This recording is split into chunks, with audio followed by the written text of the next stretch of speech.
Airbnb has promised to verify all 7 million listings after a Vice report exposes a number of scams. So, Airbnb, I use it all the time when I'm traveling As do I. yeah, because it's cheaper and much more variety, but there's apparently a lot of scams going on.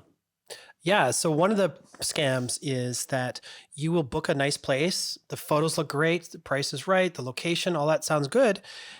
Except for when you get there, magically it's not available and there's a problem. And the host tries to get you into another property instead that's not quite up to the same level of spec or worth, something you would never have agreed to in the first place. But you're there. Right. You gotta do something. And you like your kids need to go to bed and like, what are you going to do? So this bait and switch sort of scam is sort of one of the big problems. And I've had a few friends actually got scammed this way when they were traveling, and you're in a different country or a different state or city.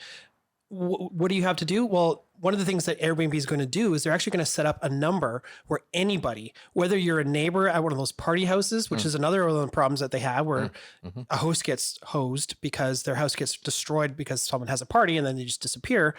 There's going to have a 1-800 number where 24/7, anyone, not even Airbnb customers, can call and make complaints or try to get some resolution from a human being.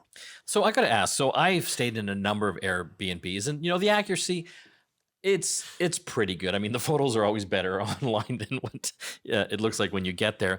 But I can't help but think if I got bait and switched a house or an apartment, I would contact Airbnb right away and say, "Hey, I want my money back."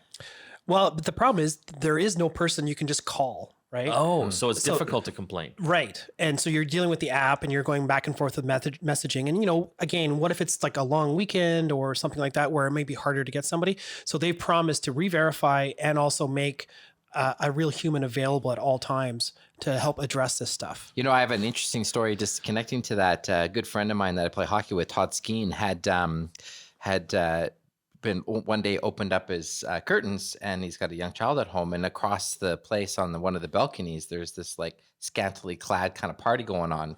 Well, The Verge did a story on this and sort of like published it, and he sent some of the photos that he took with his phone, and once they raised some publicity over it, the next day the listing was off the Airbnb. So it was like a bunch of half-naked people partying at this place? And he wasn't invited. Well, he was just worried about like what was happening in the public view. Yeah. And his kids, these young children that he's raising that are, got plain view into it. So was it an Airbnb? It was an Airbnb.